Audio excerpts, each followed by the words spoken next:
Olá, muitíssimo bom dia. Chegou o momento da nossa reunião com Deus. Graças ao Senhor, temos mais um dia para louvá-lo, para engrandecer o seu nome, invocar o seu nome, para estar com Ele. Louvado seja o nome do nosso amabilíssimo Senhor Jesus. Senhor Jesus, nós te amamos, Senhor. Te amamos e queremos estar contigo todos os dias, a todo momento. Senhor, fala conosco nessa leitura, Senhor, sê com o que nós queremos oferecer ao Senhor, a tua palavra, aos irmãos, a mim, a equipe, Nardel, Ana Medeiros. Senhor, nos abençoa, nos guarda, Senhor, traz, Senhor Jesus, o teu querer, deixa claro o teu falar a nós. Senhor, cuida da nossa saúde, abençoa a saúde da Nardel, Senhor. Dá a ela vitória, Senhor, sobre essas questões. Nos ajuda, Senhor, na nossa alma também, no nosso psicológico, no nosso espírito. Senhor, entregamos tudo a Ti, tudo no Teu altar, Senhor Jesus. Nos dá ânimo, força, nos dá, Senhor, vigor, coragem, fé. Senhor, precisamos de Ti, Senhor. Precisamos de Ti. Precisamos, Senhor, amadurecer enquanto é tempo. Nos ajuda, Senhor, porque não sabemos como. Senhor, fala conosco na Tua palavra, Senhor, e nos ajuda a sermos agradáveis a Ti, servos obedientes. Amém. Amém, amados, amados. Olá, Nardelzinha. Melhorou, Nardel? Tá bem, Nardel?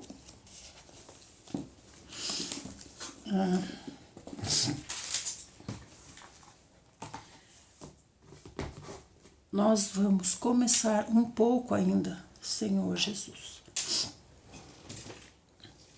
O Senhor seja contigo. O Senhor restabeleça todas as coisas. Hoje você pode ficar descansando na sua casa, Nardel? Não.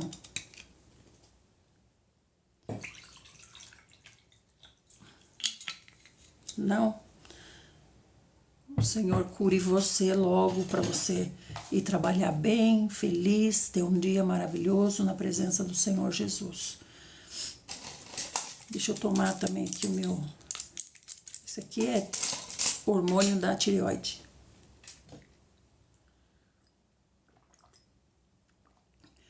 Bom dia, Zetinha. Tudo bem?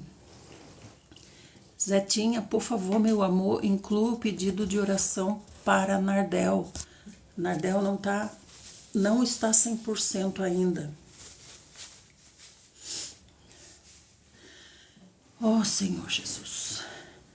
Meus amados, e a dengue, hein? Continua?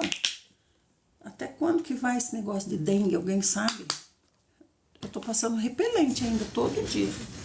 Gente, olha, as pessoas que eu vi...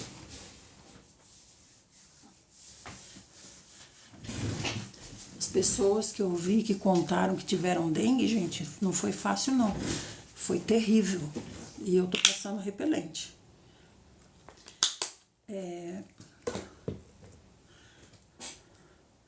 Meu filho teve, meu marido teve, minha mãe teve.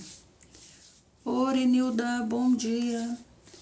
Orenilda, meu primo está na casa e hoje ele começa quimioterapia. Graças a Deus. Mas tá inchado ainda. Tá inchado ainda, coitadinho. Vamos orar pelo meu primo. Ah lá, a Lu achou que ia morrer. Gente, quem teve diz que é uma coisa assim, ó. Tem gente que pensa que é gripe, né? Ah, é igual uma gripe. Não é igual uma gripe, não, né, Lu? É, acho que é uma... Pelo que contam, acho que é umas 10 vezes mais uma gripe, né, Lu? Graças ao Senhor Jesus eu não tive. Nem pretendo ter, em nome do Senhor Jesus. Mas quem teve contou que é terrível. Então não custa a gente se cuidar, né? Se você não pode passar repelente, não tem repelente, então use calça comprida, use meia, né? Porque acredito que geralmente nas pernas, você tá aí pelo quintal andando e tudo mais, né? Ou então você vai tirar uma soneca depois do almoço no sofá, aí só de bermuda, né? Camisetinha curta. Gente, não facilita. Então vamos começar? Nós vamos começar com o Salmo 145, está bem? Salmo 145. Olá, Ana Cláudia, bom dia. A Zete vai pegar o seu pedido, tá bom? A irmã da intercessão, aqui nós temos... Quantas irmãs intercessoras nós temos aqui? Vamos ver. Zete, Nardel, Graça, Orenilda, Silma, Leile e eu. E Andréia, né? E Andréia. São 8 irmãs, né, intercessoras que vêm para cá, que são moderadoras, intercessoras, né? São 8, né? Então, nosso grupo de intercessoras é de 8 intercessoras. É isso, Zetinha? Agora tá, eu quero saber. Raquel. Raquel, você quer ser intercessora? Zete Nardel,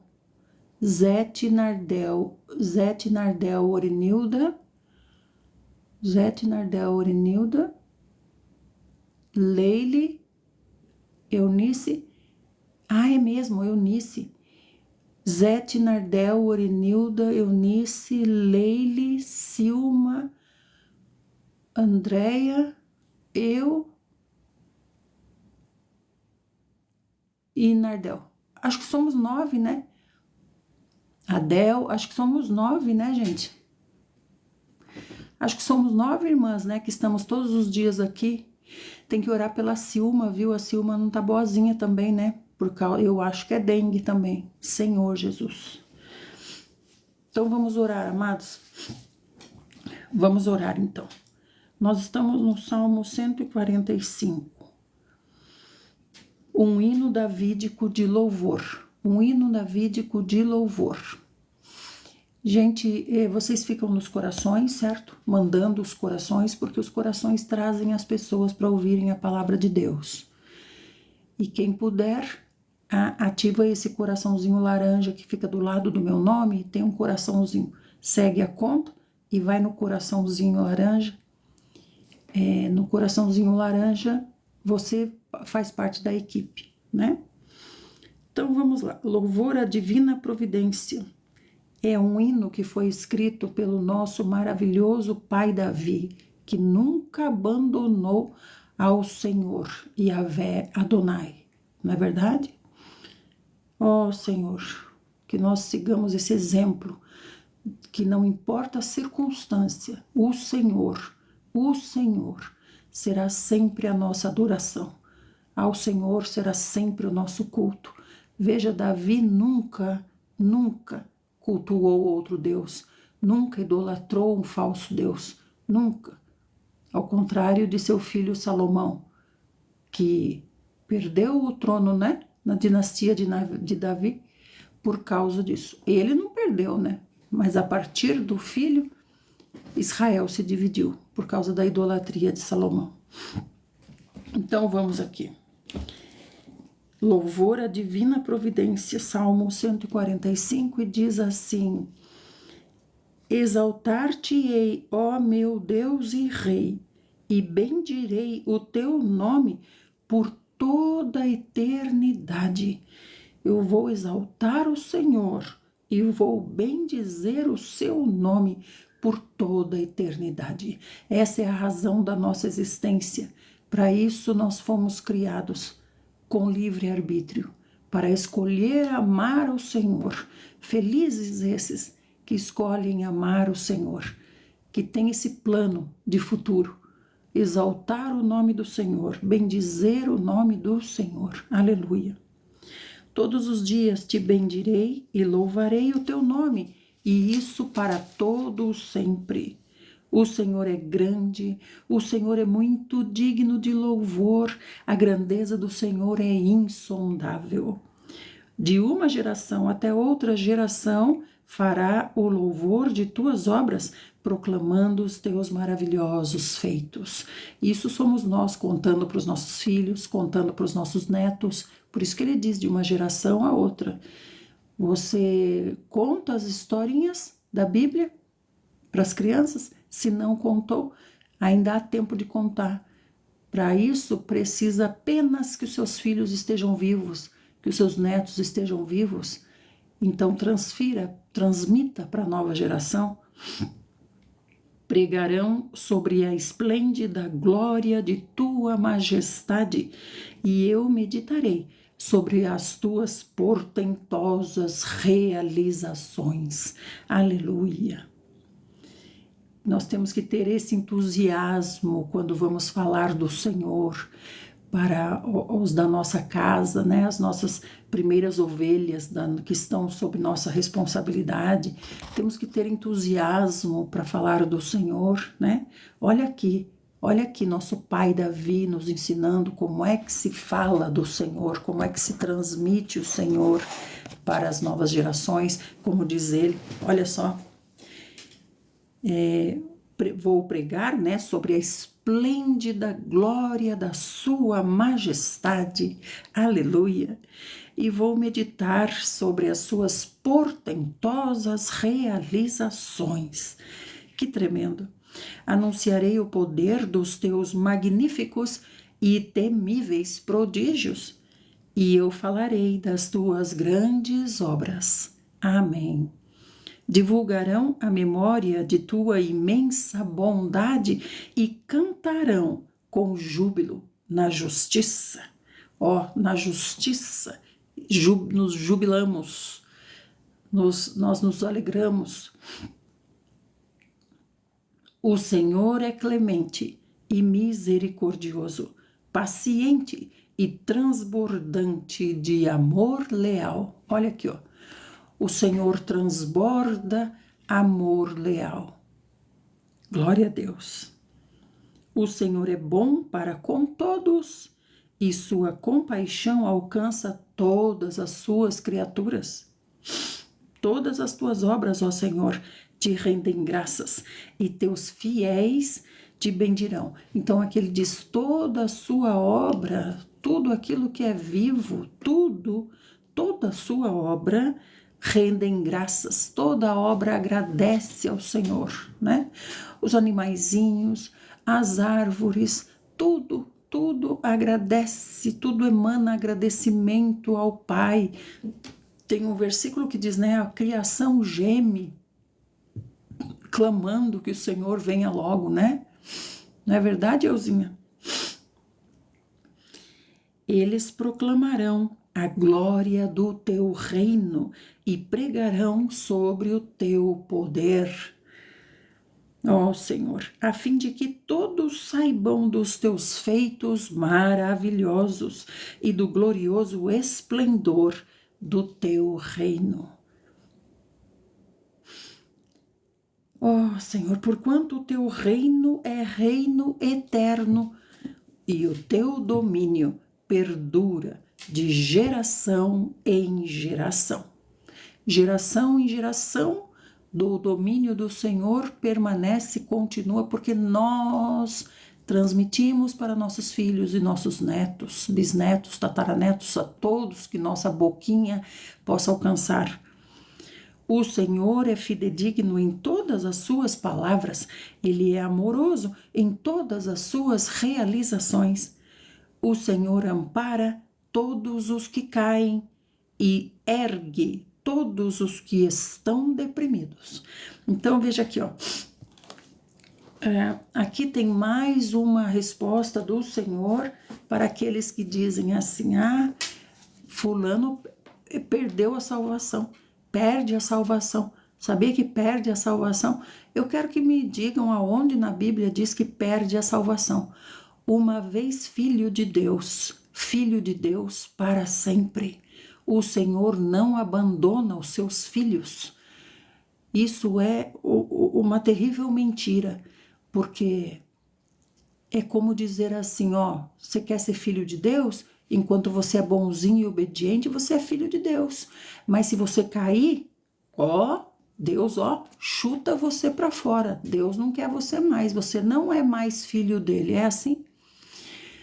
Ontem mesmo estava passando no Fantástico, né? Aquele rapaz pobrezinho que ficou 12 anos preso injustamente, né? Não sei se vocês viram no Fantástico. 12 anos preso injustamente. As pessoas já não acreditavam mais nele, né? As pessoas pensavam que ele era o culpado mesmo. Mas a mãe dele nunca desistiu. A mãe dele, nos 12 anos, acreditou na inocência do filho. Senhor Jesus, como foi comovente aquela matéria.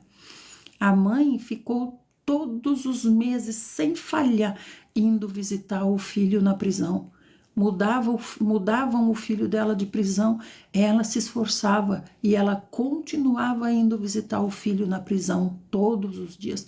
Então, todos podem abandonar, mas Deus jamais abandona, jamais abandona. E aqui o Senhor está dizendo, ele está dizendo assim, Davi está dizendo, o Senhor ampara os que caem e ergue todos os que estão deprimidos. Todos nós somos falhos, todos nós somos humanos, todos estamos sujeitos a erro. O Senhor não nos abandona. O amor dele é leal e eterno. Amém?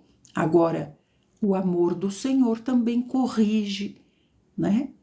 Amar não é fazer todas as vontades. Amar é fazer o que é necessário. Às vezes é necessário levar o filho para tomar uma injeção. Ele quer? Ele não quer. Mas o pai e a mãe seguram a criança para receber aquela injeção, uma benzetacil, uma profenide. E isso não é amor? Meu pai e minha mãe me odeiam porque me levaram para tomar uma benzetacil. Não, eles levaram você para tomar benzetacil justamente porque te amam, porque era necessário. Assim é o amor de Deus também. O amor faz o que é necessário. Os olhos de todos em ti esperam, e tu lhes dás o alimento no devido tempo. Abres tua mão e sacias de bom grado todo ser vivo. O Senhor é justo em todos os seus caminhos e fiel em todas as suas obras. O Senhor está junto de todos aqueles que invocam o seu nome. Invoque o nome do Senhor. Que nome é esse?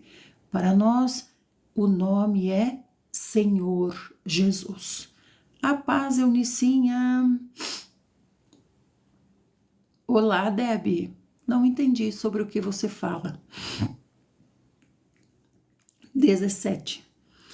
O Senhor é justo em todos os seus caminhos e fiel em todas as suas obras. O Senhor está junto de todos aqueles que invocam o seu nome, de todos que clamam por sua presença com sinceridade, com um coração que quer a Ele, não um coração falso que o busca por causa do que Ele tem para dar, né? Assim, Ele realiza os desejos daqueles que o reverenciam, ouve-os clamar por socorro e Ele os salva. Tá vendo, Alessandro? Clama por socorro, pede ao Senhor e o Senhor salva. O Senhor cuida de todos os que o amam, mas destrói todos os ímpios. Os ímpios aqui são os próprios irmãos. Quando caem, se tornam ímpios. Minha boca proclamará o louvor do Senhor, e que todo ser vivo bendiga seu santo nome para todo o sempre. Aleluia. Louvado seja o Senhor. O Senhor é maravilhoso. O Senhor é fiel. O Senhor é tremendo. O Senhor não nos abandona nunca. Aleluia. Muito bem, vamos agora para Provérbios, pode ser? Hoje eu estou percebendo que tem muitos irmãos pedindo oração. Então, nós estávamos falando sobre as intercessoras que estão aqui no grupo, né? As moderadoras intercessoras. Então, quero pedir a vocês, amadinhas, que digam quem é intercessora aqui no grupo, diga eu, porque tem várias pessoas angustiadas aqui pedindo socorro e ajuda e oração, né? Em oração. Então, digam eu, para que as pessoas possam saber. E vocês que estão pedindo oração, marquem essa pessoa que está colocando eu e diga a elas, converse a elas aqui na rolagem, com elas na rolagem, tá bom? Ah lá, ó, Leilinha tá aí. Bom dia, Leilinha. Ah lá, ó, Zete, Orenilda, Eunice, Leile, a Nardel também tá aí. Louvado seja o Senhor, né? Vamos para Provérbios. Provérbios 18:1. Provérbios 18:1. O solitário busca seu próprio interesse e rebela-se contra a verdadeira sabedoria. Veja, o Senhor não gosta de isolamento, ostracismo, solidão, separar-se do grupo, apartar-se, ser um ser individual. Nós somos seres coletivos. Somos seres coletivos. Olha o que o Senhor está falando hoje para nós. O solitário é aquele que se fez solitário, não é? Ele se fez solitário. O solitário busca o seu próprio interesse, porque ele pensa só nele. Ele não tem outras pessoas para pensar. O solitário busca seu próprio interesse e ele se rebela contra a verdadeira sabedoria. Então, a solidão não é algo recomendável. A solidão. Bom dia, Andréinha. Ó, Andréia também é mais uma intercessora que chegou aí. O solitário busca seu próprio interesse e rebela-se contra a verdadeira sabedoria. Quando diz verdadeira sabedoria, o que a gente entende? Que o solitário acha que ele está na sabedoria dele. Ó, eu é que sou sábio, me isolei, me tornei um ermitão, me tornei um ser fechado, o ostracismo é a minha sabedoria. Então veja, querida Lola, o Senhor está dizendo para você se abrir. Abra-se, abra essa concha. Nessa concha não está a sabedoria. O Senhor está dizendo, o solitário acaba enxergando somente a si mesmo e acaba se afundando cada vez mais nos problemas da sua alma. O Senhor está dizendo, esse solitário acaba ainda se rebelando contra a verdadeira sabedoria. Por quê? Porque ele não vive como a sabedoria quer que viva. Em grupo, somos seres coletivos, somos seres sociáveis, assim o Senhor nos fez. A igreja é um grupo, a igreja é feita de 2 bilhões de pessoas na Terra e o Senhor não quer nenhuma delas isolada. Todas no corpo de Cristo, ativas. Amém? Vamos para o Velho Testamento. Vamos para Segundo Reis 10. Oh, Senhor Jesus. Amados, ontem nós vimos, né, o Senhor levantar um homem, filho de Zinri, que é Jeú. Então, nós tínhamos visto, né, o seguinte, que os 2 reis tinham se coligado, né, o rei que vem de Acabe e o rei que vem de Davi, o rei de Judá e o rei de Israel tinham se ligado para ir contra a Assíria. E eles estavam acampados, né, para a guerra.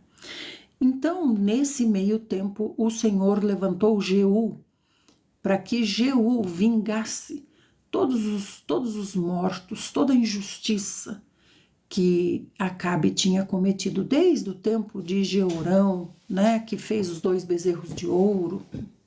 A idolatria sempre esteve no meio desses reis, os reis de Israel, né?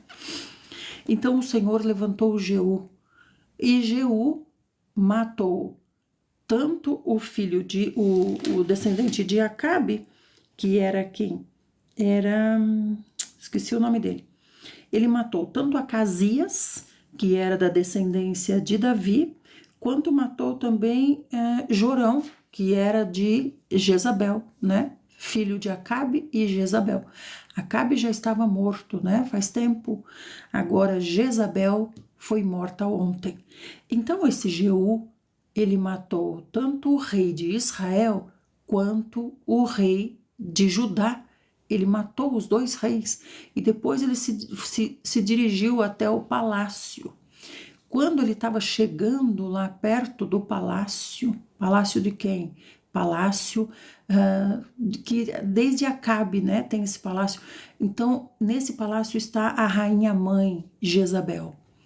Jezabel, uma mulher terrível, foi ela que governou. Enquanto ela esteve em Israel, foi ela que governou.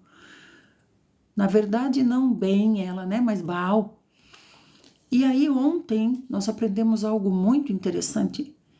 Quando Jeú estava se aproximando, quando falaram para ela, Jezabel, rainha mãe, ela tem autoridade. Jezabel, Jeú era comandante do exército desse rei, filho dela. Então, ele se rebelou, né? E aí contaram para ela, Jeú matou seu filho e está vindo para cá. Sabe o que Jezabel fez? Jezabel fez uma pintura e fez algo no cabelo e foi até a sacada com o rosto, não diga pintado, para você não pensar que é uma maquiagem, mas com o rosto com uma pintura. É algo ritualístico para evocar Baal. Jeú está vindo contra ela. Ela recorre a Baal, certo? Então diz assim, ó, em 2 Reis 9:30. Jeú partiu para lá, Jezreel é o nome da cidade. E assim que Jezabel tomou conhecimento disso, que ele estava vindo, pintou os seus olhos e fez um penteado e ficou observando de uma das janelas do palácio. É como se fosse uma sacada, né? É uma pintura ritualística, é um cabelo ritualístico. Ela quer evocar Baal para sua proteção, para seu socorro, para sua salvação. Para que Jeú seja morto por Baal e não ela ser morta por Jeú, né? Então, gente, isso não se refere à maquiagem, por favor. Por favor, gente, saiam dessa prisão, né? Quando falarem para você, ó, Jezabel pintou o olho de preto. Para quê, gente? Para seduzir Jeú? E escuta aqui, não diz também que foi de preto. Não diz que cor ela pintou, mas ela fez uma pintura ritualística em seus olhos e também fez algo no seu cabelo para evocar Baal, é algo das cerimônias de Baal, certo? Aí ela foi até a janela, até essa sacada, e com ela 3 dos seus criados, 3 eunucos. E quando Jeú vinha, ela gritou. Jeú, ela disse assim, você está em paz agora? É como ela queria dizer assim, você está feliz agora? Você acabou de assassinar o seu senhor, que é o filho dela. Então ontem, quando a gente falava sobre isso, tinha até um irmão aqui, e o irmão dizia que Jezabel pintou os seus olhos e arrumou o cabelo para seduzir sexualmente o outro lá, Jeú. Imagina, gente. Tem cabimento um absurdo desse? O homem tá vindo matar ela. Ela vai fazer maquiagem. Ó, vou fazer maquiagem nos meus olhos, né? Vou fazer maquiagem aqui, fazer rabinho de gatinho. Vou pintar, fazer gatinho aqui e vou arrumar meu cabelo, vou fazer uma escova. e vou lá na frente esperar Jeú. Ó, Jeú, como eu sou linda. Jeú, sente-se seduzido por mim? É claro que não é isso, gente. É claro que não é isso. Ela fez uma pintura ritualística e um cabelo ritualístico para evocar Baal. Certo, gente? Não aceite que digam a você, ó, não pode se maquiar. Jezabel se maquiou. Aí uma irmã ontem estava testemunhando que teve um que foi pregar para os irmãos, dizendo assim que foi até o inferno e viu lá no inferno as mulheres todas maquiadas no inferno. Então as maquiadas vão para o inferno. Gente de Deus, quando falarem assim, não precisa tratar mal, não precisa ser rude, mas diga assim, irmão, por favor, eu achei muito interessante o que você disse. As irmãs maquiadas, né, as mulheres maquiadas vão para o inferno. O irmão pode me dizer qual é o versículo? Porque eu quero estudar com as irmãs. Eu quero falar para as irmãs que não puderam vir aqui ouvir essa preciosidade. Ai, gente, eu já diria assim. Ouvir essa pérola, eu já diria assim. Mas você não, você que é fina, educada, elegante, você vai dizer, irmão, pode me dar o versículo para eu compartilhar com as irmãs? Eu quero ver que versículo que ele vai dar para você, porque não existe. Não existe. Então, amados, tudo que for falado sem referência bíblica, diga para a pessoa, por favor, irmão querido, irmã querida, você pode me dar o versículo onde você se apoiou para tal pregação, né?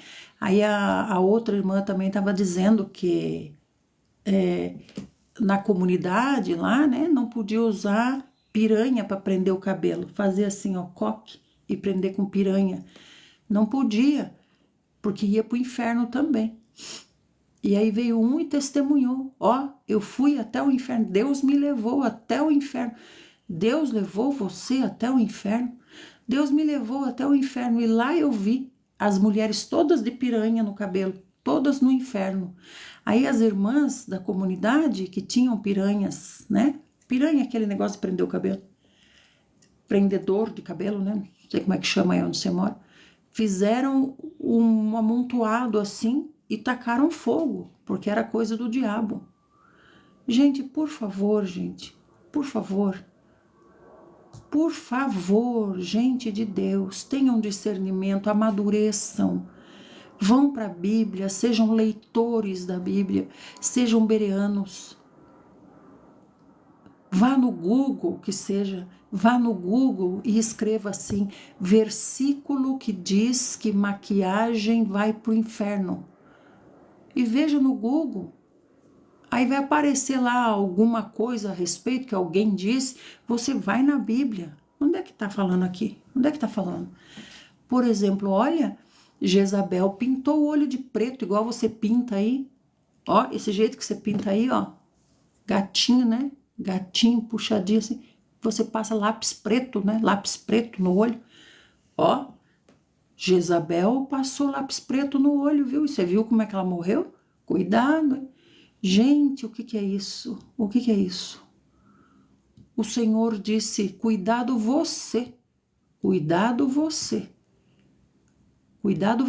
para não ser pedra de tropeço para os pequeninos. Cuidado você, né, amados? Perdoe essa pessoa, mas não caia nessa lorota, por favor, né? Então, pode se maquiar? É claro que sim, desde que seja com decência, modéstia e discrição. Nós somos executivas do Senhor. Nós temos que saber nos comportar e saber nos apresentar com decência, modéstia e discrição. Não é? Amém. Espero que isso tenha ficado claro, né? Então Jezabel se foi ontem e Jeú está no poder. Chegamos em 2 Reis 10, certo? Ângela, como é que é? Inferno, eu usava Orei repreendendo o mal e continuei usando. Eu não entendo como que essas pessoas conseguem atingir tão facilmente os irmãos. Sabe por quê que atinge? Porque falta ouvir o Senhor. Fica ouvindo as pessoas e não escuta o Senhor. Tem que escutar o papai. Tem que escutar o papai, né? Então vamos para 2 Reis 10. Acabe tinha 70 descendentes que moravam em Samaria, né? A marca de perfume se chamava Inferno, é isso? Não entendi. Ai, que horror também, né, Ângela? Olá, Jessiquinha, de onde você é? Não entendi, Ângela. É a marca do perfume se chamava Inferno, é isso? Eu sei que tem uma marca de perfume que é absinto, né? Absinto, que é o abismo lá onde estão presos os demônios, não sei o quê. Agora, por que também que uma pessoa vai dar um nome desse, né? Por exemplo, tem um vinho também famosíssimo, né? Que é El Diablo. Não lembro se é assim exatamente. El Diablo, uma coisa assim, né? Amados do Senhor Jesus. É como a Ângela está falando, amados, né? Não se prendam a essas coisas pequenas e terrenas. Importa você e o Senhor. Ah, falaram que uma marca era do inferno, Avon, né? Avon. Realmente Avon é um nome de pecado, né? Avon, Pecha, esqueci qual é o outro. É um nome de pecado, né? Mas, meus amados, importa-nos nascer de novo, importa-nos sermos novos, né? Estamos na terra, aqui onde é a terra jaz o maligno. Aqui o sistema todo é maligno, o sistema todo é do diabo. Todo o sistema é do diabo, então não posso usar o TikTok, porque é do sistema. Não posso usar esse óculos, porque é do sistema. Essa caneta, então, nem pensar, porque é do sistema. Até essa Bíblia aqui é do sistema. Então, veja, o Senhor tem controle sobre o sistema. É como a Ângela está dizendo aí, tá bom? Então, vamos lá. Acabe tinha 70 descendentes morando em Samaria. E Jeú escreveu uma carta. Jeú é o rei agora. Jeú é o rei agora. O Senhor Jesus disse, né? Pai, não te peço que os tire do mundo, mas os guarde. Não é verdade, gente? E Paulo disse, né? Coma de tudo sem perguntar de onde veio. Senão você vai morrer de fome. Então, olha só. Jeú, que é o novo rei, mandou uma carta para os chefes de Jezreel, às autoridades e aos tutores dos descendentes de Acabe. A descendência de Acabe. A Acabe é quem? É aquele que reinava, marido de Jezabel, reinava sobre 10 tribos em torno de Jerusalém. E em Jerusalém reinava Davi, os descendentes de Salomão, né? Sobre Judá. E o outro rei, um rei estranho, não é da descendência de Davi, reina sobre 10 tribos. E uma tribo, que é Levi, está esparramada entre todas as tribos. Não é verdade?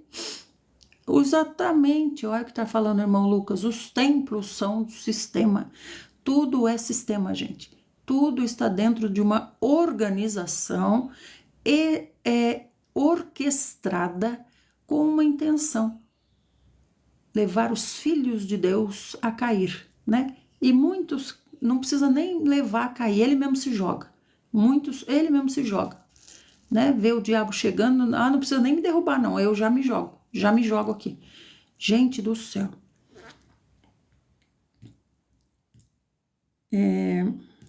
E dentro do sistema, né, que o Lucas está falando aí, dentro do sistema religioso está o mundo me odeia.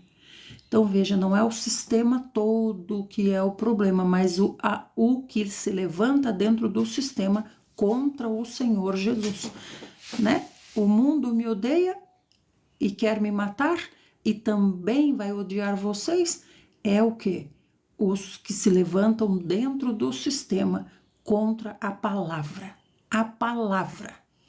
A palavra.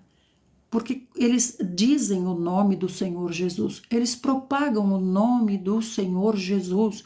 No nome do Senhor Jesus, eles curam, eles expulsam demônios. No entanto, o Senhor não os conhece, nunca os viu. Eles estão dentro do sistema, mas eles são o mundo me odeia. Por quê? Porque eles não aceitam a palavra do Senhor. Aceitam o nome porque o nome lhes é fonte de renda, mas não aceitam a palavra do Senhor, né? Então diz assim, ele mandou uma carta, né, para todos os descendentes de Acabe, e daí na carta falava assim, ó, vós que tendes sob vossa tutoria os descendentes do rei, e que possui carros de guerra e cavalos, uma cidade fortificada e armas, assim que você receber essa carta, atenção, os tutores dos filhos do rei, que foi morto, de Acabe, né? De Acabe. Neto, acho que já tem bisneto, se não é bisneto, acho que não. Filhos, netos, tudo que tiver sobrenome de Acabe.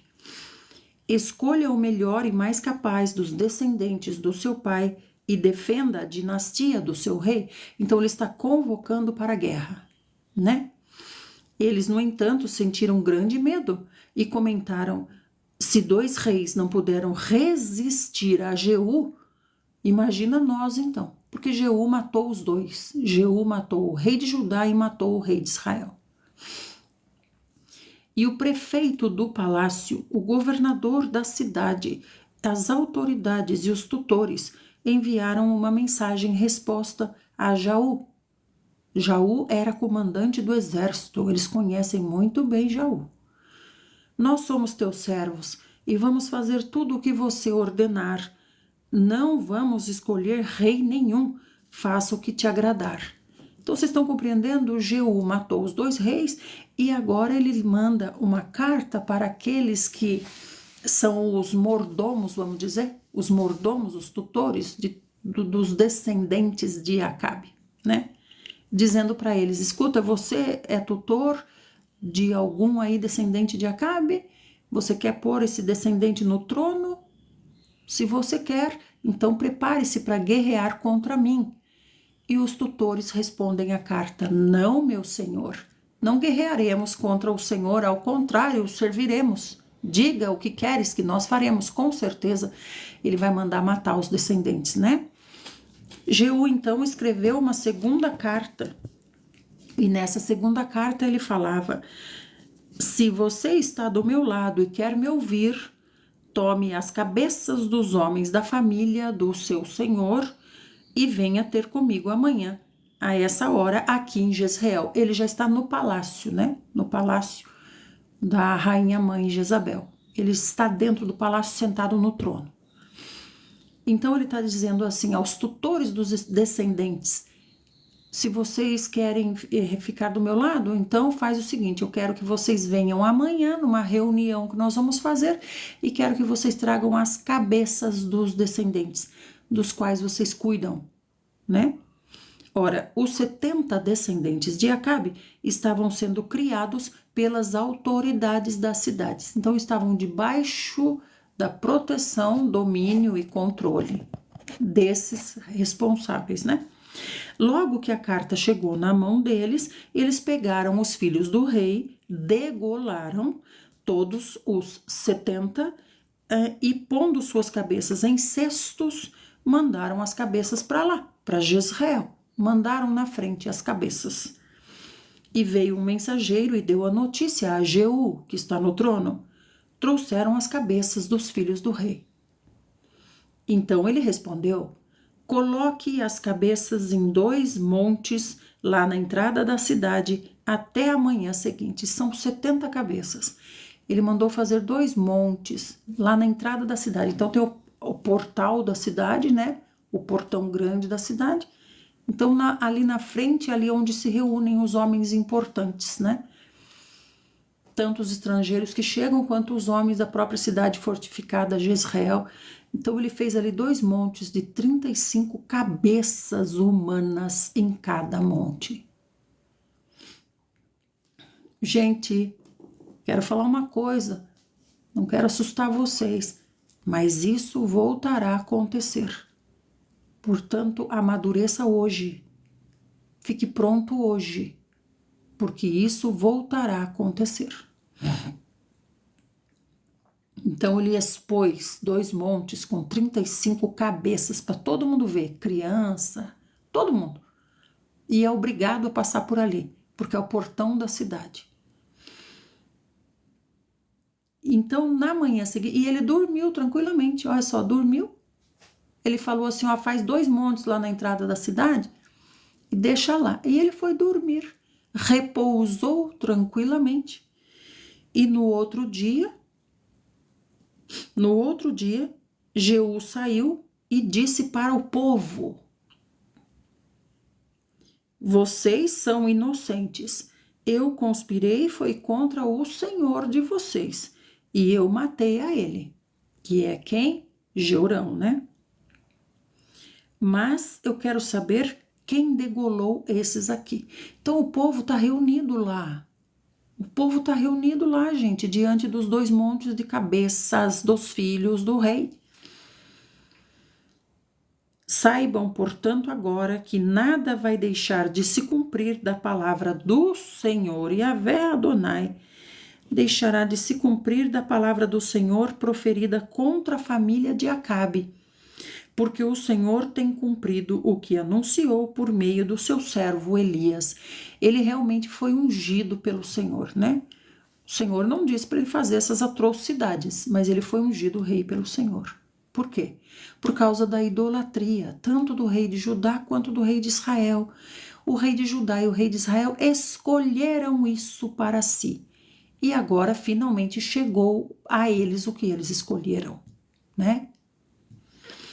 Em seguida, Jeú exterminou todos os que restaram da família de Acabe lá em Jezreel. Então, ele mandou essas cartas para os de fora, né? Os que moravam fora de Jezreel, e eram 70.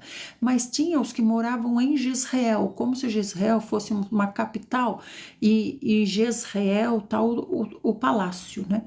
Mas não é Jezreel a capital, é Samaria.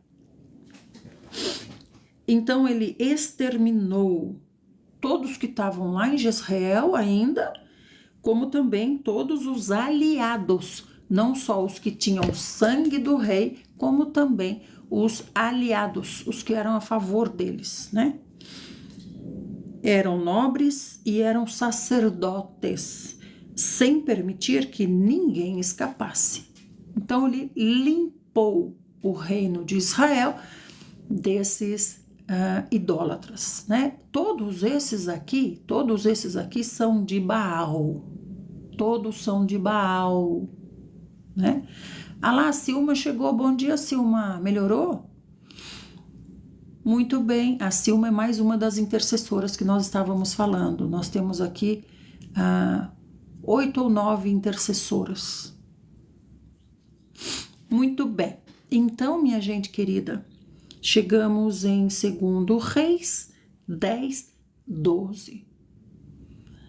Mais tarde, Jeú, que é esse homem poderoso e cruel, embora ungido para o trono, tá melhor, graças ao Senhor. Mais tarde, Jeú partiu para Samaria. Agora ele vai para Samaria. E no caminho, lá em Bet-Eked, dos pastores, ele encontrou alguns parentes de Acasias, rei de Judá. Vocês estão dentro da história? Vocês estão acompanhando a história? Até agora ele limpou dos descendentes do rei de Israel, que governa sobre 10 tribos. Agora ele encontrou os descendentes de Acasias, rei de Judá, da descendência de Davi, que governa só sobre Judá. E ele perguntou: quem é você? E eles responderam: nós somos parentes de Acasias e estamos indo visitar as famílias do rei e a rainha mãe. Como a rainha mãe é poderosa, honrada, reverenciada, né? Então, imediatamente, Jeú ordenou aos seus soldados: prenda esses aqui vivos. Eles foram apanhados vivos e foram degolados na cisterna de Bet-Eked. Eram 42 e nenhum foi poupado. Agora ele está cuidando da descendência de Davi, é isso? Saindo dali, ele encontrou Jonadab, filho de Recabe, que vinha ao seu encontro. Ele o saudou e perguntou: o seu coração é leal a mim? Esse é o novo rei, tá? E o seu coração é leal a mim? Da mesma maneira que meu coração é para com você? E Jonadab respondeu: sim, sou leal a você. Então Jeú disse: pois então me dê a sua mão. E Jonadab estendeu a mão para Jeú, e Jeú fez ele subir no carro que ele estava conduzindo. Então ele disse: vem comigo e observa o meu zelo por Yahvé, o Senhor. E levou ele no seu carro. Ele está limpando, né, de todos os idólatras, né? Entretanto, em Samaria, ele mandou matar todos os sobreviventes da família de Acabe em Samaria, né? Ele os aniquilou exatamente como previu a palavra do Senhor, como havia sido transmitida a ele através de Elias. A ele não, né? Mas Elias tinha profetizado, né, o fim dos reis idólatras. Jeú então reuniu todo o povo e declarou: Acabe cultuou a Baal. Acabe cultuou a Baal. Mas Jeú o cultuará muito mais. Jeú reuniu o povo, olha só isso, né? Não seria melhor ele o quê? Pegar em vez de matar? Não entendi, Carlão. Jeú podia ser ungido, mas não era justo. Por que não era justo? O Senhor mandou eliminar, extirpar. Como quando nós entramos em Canaã, o Senhor disse: expulsa todos os povos estrangeiros de Canaã. Os que não quiserem sair, mata. Por quê? Porque eles escolheram esse fim. Eles não querem se curvar diante do Deus de Israel. Eles querem ser dos falsos deuses, das potestades. Então os mate. Foi o Senhor que disse, para limpar, né? Não há uma conversão verdadeira aí.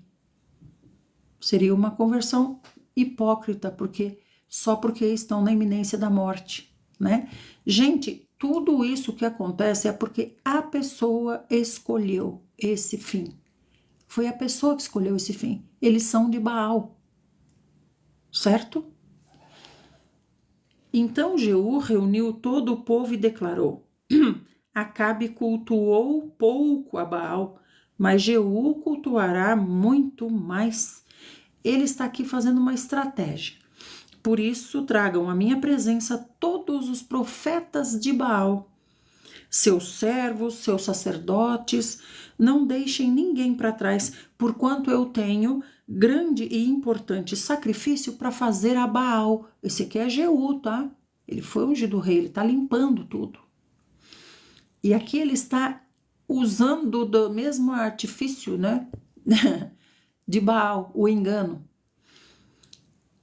Aquele que faltar, esse vai ser morto. Então ele está convocando todos os seguidores de Baal, desde os sacerdotes até os simpatizantes. Todos de Baal ele está convocando. E como que ele faz isso? Ele diz assim: eu também quero servir a Baal, muito mais do que Acabe. Contudo, Jeú estava sendo irônico e agindo de forma dissimulada, com o objetivo de exterminar todos os adoradores de Baal. Ele está na obediência. E Jeú tinha acrescentado ainda: convoquem também uma assembleia solene para Baal. E eles convocaram. Jeú enviou mensageiros por todo Israel e vieram todos os seguidores, todos os adoradores de Baal vieram fazer uma festa. Ninguém deixou de comparecer. Oh, que bom! O novo rei está do nosso lado. E entraram no templo de Baal e o templo de Baal ficou lotado. Aqui é Samaria, né? Quem levantou esse templo aqui para Baal? Jezabel. Então Jeú ordenou ao responsável pelas roupas, tinha um que guardava as roupas, né? Traz os mantos para todos os ministros de Baal, traga os mantos deles. E ele prontamente trouxe. Expulsar e matar nos mandamentos de Deus diz: não matarás. Não matarás os seus irmãos, né? Entenda, você está querendo colocar o dia de hoje lá no tempo que o Senhor está contando a história. É um tempo diferente, né? Não coloque o hoje lá. Não tem como, e nem lá aqui. É um tempo diferente, né? Exatamente, Angelinha. Tá falando aqui, Baal, né? Ah lá, então Jeú ordenou ao responsável que guardava as roupas rituais de Baal, de servir a Baal. Tem um tipo de um guardador lá das roupas, das capas que os servos e adoradores de Baal usam. Aí ele disse: traga essas capas. E eles trouxeram as capas, né? Em seguida, Jeú entrou no templo de Baal, acompanhado de Jonadab, que é um filho de Recabe, e declarou aos ministros de Baal: olhem em volta e observem que não há nenhum servo de Yahvé aqui entre nós, mas somente ministros de Baal. Ele está enganando eles? Ele encheu o templo de Baal, com todos os adoradores do reino vieram para cá, né? Porque achando que é uma grande festa que o novo rei vai fazer em adoração a Baal, né? E aí, depois que estão todos vestidos com as suas capas para adorar a Baal, Jeú diz assim, Jeú tá lá no tipo de palco lá, Jeú tá lá e diz assim, olha aqui uma coisa, quero que vocês se certifiquem de que só tem adoradores de Baal aqui dentro. Tem alguém aqui que é de Yahvé? Silêncio, não tem ninguém de Yahvé. Verificamos, todos nós somos de Baal, meu senhor. Só há Baal aqui, não há ninguém de Yahvé. Veja, Jeú está sendo cuidadoso. Ele não quer matar ninguém de Yahvé. Está vendo? Por isso acabei de dizer, não matarás os seus irmãos, né? E eles se aproximaram para oferecer os holocaustos, os sacrifícios queimados. Entretanto, Jeú havia posto 80 homens do lado de fora e tinha dado uma ordem para eles. Veja bem, uma coisa interessante da gente observar é o seguinte, Elias não tinha feito Deus não tinha operado aquela maravilha com Elias, onde foram degolados 450 sacerdotes e profetas de Baal, levaram lá na frente do ribeiro e mataram, degolaram os 450. Veja, agora já tem de novo um monte de Baal, não é? Um monte de Baal. Israel adora a Deus e os árabes adoram Alá. Quem é Alá? É certo essa matança? Jesus Cristo veio para todos. Você mesmo acabou de dizer. Uns adoram a Deus, outros adoram a Alá, segundo o seu conceito. E aí você mesmo diz, Jesus Cristo veio para todos, todos os que o aceitaram, todos os que creram. Basta adorar a Deus? Basta adorar a Alá? Não. Tem que crer e receber o Senhor Jesus, não é? Agora, qual a diferença que você vê entre Deus e Alá? Qual a diferença que há entre Deus e Alá? Um é verdadeiro, o outro é falso? É isso que você quer dizer? Então vamos lá, continuando. Estamos em 2 Reis 10, 24. Entretanto, Jeú tinha colocado 80. Jeú tinha colocado 80 homens para fazer esses sacrifícios para Baal. 80 homens do lado de fora. 80 homens Jeú tinha posto para guardar a entrada do templo. 80 homens. Quem de vocês deixar escapar da morte um só dos adoradores de Baal que estão aqui dentro, um só desses homens que eu vou entregar nas mãos vai pagar com a própria vida. Então não é para escapar nenhum. Gente, imagina o tamanho desse templo e quantas pessoas tem lá dentro. Milhares, né?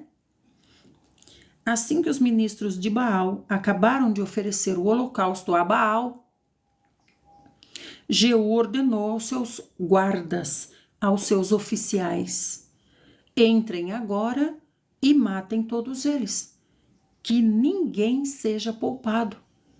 Então, veja, ele esperou vestir a capa, confirmou todo o som de Baal, esperou eles adorarem Baal, cultuarem, sacrificarem a Baal. Por quê? Porque justamente ele não queria cometer esse erro de matar alguém que fosse de Yahvé. Então eles os liquidaram ao fio da espada, jogaram os cadáveres para fora do templo e depois entraram no santuário interno do templo de Baal. Arrastaram a coluna sagrada para fora do templo, que deve ser um tipo de um totem, né, uma escultura de Baal, arrastaram para fora e queimaram essa escultura, esse totem, essa coluna que eles dizem. Assim destruíram a coluna sagrada de Baal e demoliram o templo de Baal. E até o dia de hoje, esse local tem sido usado como um sanitário público até os dias de hoje. Então, realmente foi uma limpeza vinda de Yahvé, certo? Foi uma limpeza. Agora, interessante, né? Vocês lembram quando o Senhor Jesus diz assim: como é que vai saquear a casa do valente sem amarrar o valente? Como é que Jeú poderia fazer isso sem Baal estar amarrado? Quem amarrou Baal? Quem amarrou o valente? Diga aí para mim, quem amarrou o valente? Ou você acha que Baal está olhando aqui e está falando: infelizmente chegou minha vez, é isso? Vocês acham que Baal aceita isso aqui de bom grado? Baal se curva? Vocês acham que Baal se curva? Hein, gente? Quem amarrou o valente para que Jeú pudesse fazer isso? Alguém amarrou o valente. Quem amarrou o valente para que a casa dele fosse desse jeito aqui destruída? Deus, o Senhor. O Senhor, sim, Leile. O Senhor Jesus. Porque desde aqui, desde antes, já era o Senhor Jesus. No princípio era o verbo estava com Deus, o verbo era Deus, ou seja, Deus falava e o verbo agia. Quem é o verbo? É o Senhor Jesus. Deus diz e o verbo faz. Então, no princípio era o verbo estava com Deus, o verbo era Deus, era a ação, a execução. E depois ele veio, né? Esteve entre nós. Esse é o Senhor Jesus. É ele que está amarrando o valente. Oh, glória a Deus. A Bíblia inteira, gente, é uma guerra entre Satanás e o Senhor Jesus, entre os dois.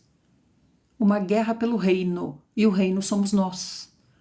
Os bens desse reino são os humanos. Os humanos.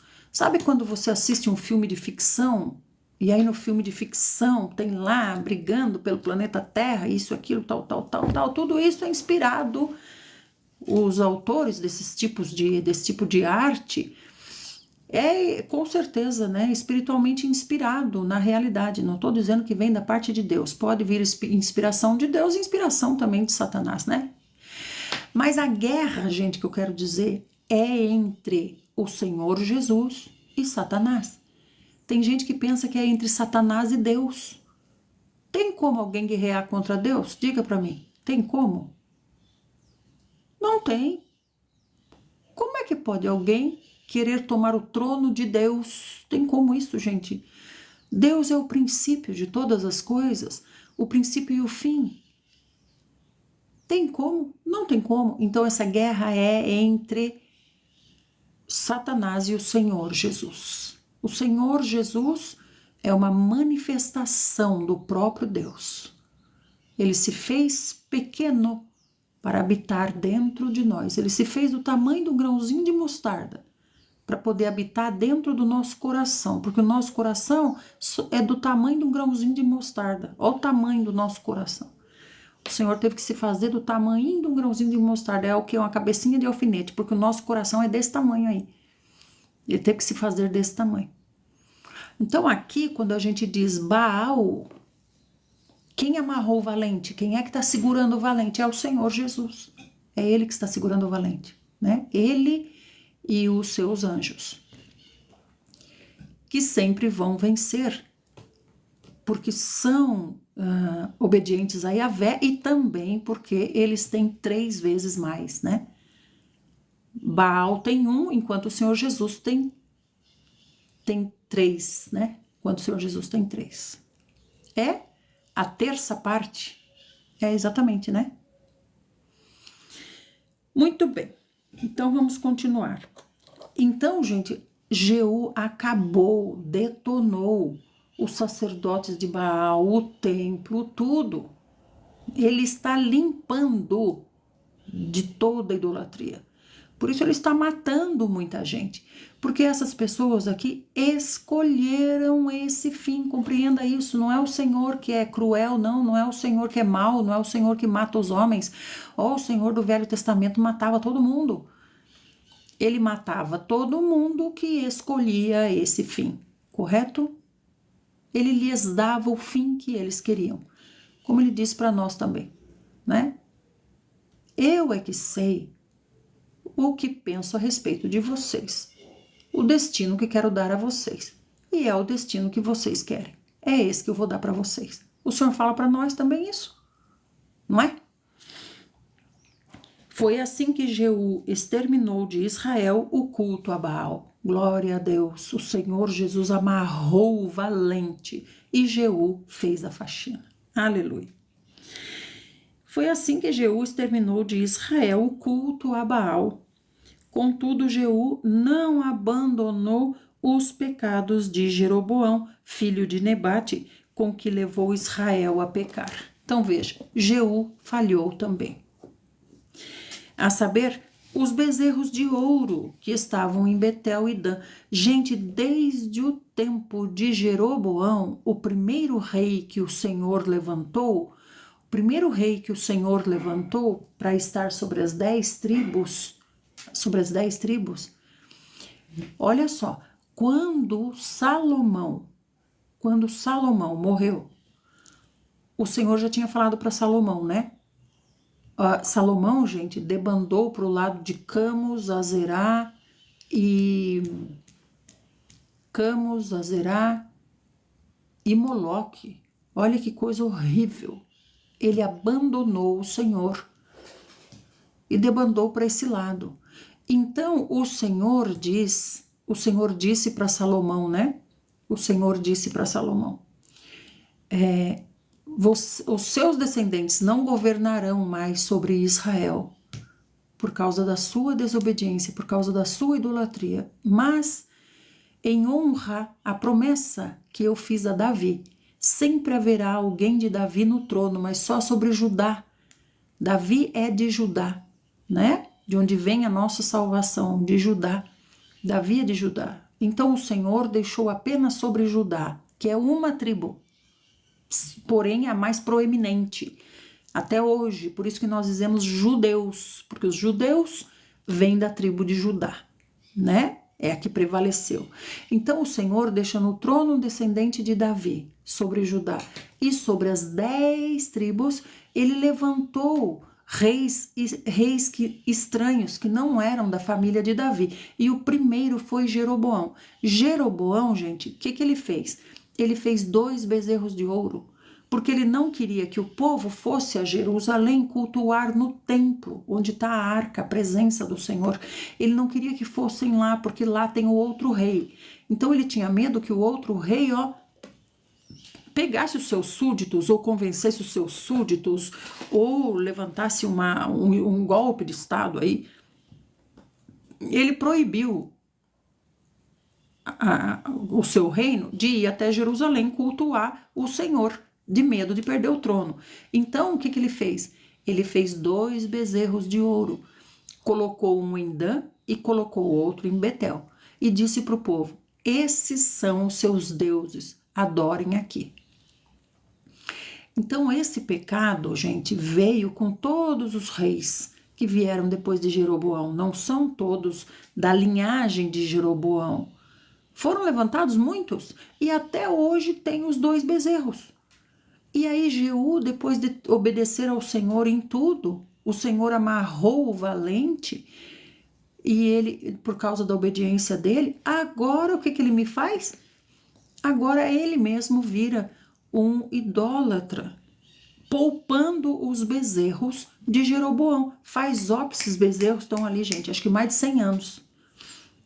Então Yahvé falou para Jeú, que é ele: porquanto bem executaste o que é justo aos meus olhos e cumpriste toda a minha determinação contra a casa de Acabe, teus filhos até a 4ª geração vão se assentar no trono de Israel, até a 4ª geração. No entanto, Jeú não teve cuidado de andar de todo o seu coração segundo a Torá, a lei de Yahvé, o Senhor, Deus de Israel, nem se apartou dos pecados que Jeroboão induziu Israel a cometer, que é lá Jeroboão, 100 anos para trás, levantou esses bezerros de ouro e permanecem, ainda estão lá. Por aquele tempo, o Senhor começou a retalhar e reduzir o território de Israel. O Senhor, né? O rei Azael feriu Israel em todas as suas fronteiras, desde o leste do Jordão, incluindo toda a terra de Gileade, conquistando da mesma forma desde Aroer, junto à garganta do Arnon, até Bazã, passando por Gileade e as terras das tribos de Gade, Ruben e Manassés. Essas terras são quais? As terras que Moisés permitiu que eles ficassem antes de Canaã. Até hoje está aqui também. Os demais episódios da vida de Jeú, tudo o que ele realizou, todas as atitudes e façanhas dele, estão escritos no livro da história dos reis de Israel. Jeú adormeceu com os seus antepassados e foi sepultado em Samaria. Então ele foi desligado como os seus antepassados, e seu filho Jeoacás foi o seu sucessor. Os dias que Jeú reinou sobre Israel em Samaria foram 28 anos. Então, 4 filhos dele ainda ficarão no trono, né, conforme o Senhor disse. Quando a mãe de Acasias, Atalia, essa é outra rainha-mãe, enquanto Jezabel era rainha-mãe nas 10 tribos, essa Atalia é rainha-mãe lá em Judá. A rainha-mãe tem tanta autoridade quanto o rei, até mais, sabe? Porque ela é que faz a cabeça do filho, né? A rainha-mãe tem autoridade.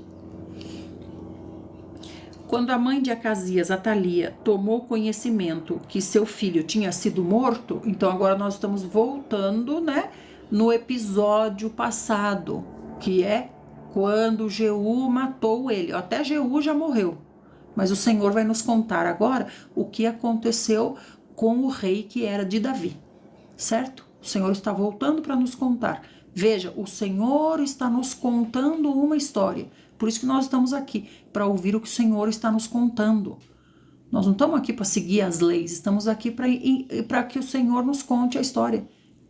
Se ele não achasse importante, ele não tinha deixado na Bíblia, né? Quando a mãe de Acasias, Atalia, tomou conhecimento que seu filho tinha sido morto, mandou matar toda a descendência real. Mas Jeoseba, filha do rei Jeorão, irmã de Acasias, pegou Joás, filho de Acasias, e o raptou dentre os filhos do rei que haviam sido condenados à morte. Ela o escondeu de Atalia junto com sua ama, para que não o matassem também. Ela escondeu um descendente. Ficou 6 anos sob sua proteção, escondido no templo do Senhor, enquanto Atalia reinava sobre a nação. Veja, Atalia, mãe de Acasias, que era o rei, mandou matar todos os descendentes da realeza, ou seja, são todos filhos e netos dela, da rainha mãe, né?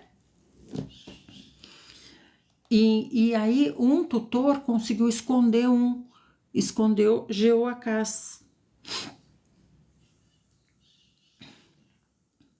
Escondeu ele por 6 anos no templo, o templo de Salomão. Ainda está aqui em Jerusalém. É o templo de Salomão. Lembra que é grande? Lembra que tinha vários compartimentos? Tinha assim a nave, né? Com o santo lugar, o santíssimo lugar, e do lado assim tinham várias salas. Lembra? No 3º andar tinham várias salas. Então, com certeza ela escondeu ele lá. Fez um quartinho para ele, né? E escondeu ele lá com a sua ama. Deve ser uma criança ainda, né? Contudo, no 7º ano, o sacerdote Joiada convocou à sua presença no templo do Senhor os líderes dos batalhões de 100 mercenários cários e os oficiais da guarda, e os levou consigo para dentro do templo do Senhor. Ele firmou com eles uma aliança com juramento no templo do Senhor e depois apresentou-lhes o filho do rei. Estão compreendendo? Então ele juntou um exército, né? Ele juntou um exército, tanto de mercenários, que é um exército comprado, tanto de mercenários, quanto de oficiais da guarda, todos que ele conseguiu arregimentar, né, contra a rainha mãe Atalia, ele levou lá para o templo, onde está escondido esse aqui, o descendente do trono, né? E, filho de Acasias, Joás, não é Jeoacás, é Joás. Então, o Joazinho está escondido lá dentro do templo. Então, esse aqui, o sacerdote Joiada, leva todos para lá, né? Leva todos para lá. E aí eles não sabem, mas de repente o sacerdote mostra para eles Joás, o descendente do trono. Em seguida, ele dá uma ordem. Vocês vão fazer o seguinte: quando vocês entrarem para o serviço no sábado, 1/3 de vocês vai fazer a guarda lá do Palácio Real, da rainha mãe Atalia, ela é que governa. Aprendeu com Jezabel, sei lá, ou já é outra também, né? Triste. Outro terço ficará na porta sul e o outro terço na porta atrás da guarda. Assim fareis a vigilância do templo por turnos, guardando o templo, né? Por causa de Joás, que está lá dentro. Os 2 grupos que deixarem o serviço no sábado deverão ficar de guarda no templo para zelar pelo rei. Que rei é esse? Joás, ele não é rei ainda, mas já estão chamando ele de rei, né, Silvânia? Oi, bom dia, Silvânia, bom dia, Enoque, como é que você está, Enoque? Então, os centuriões,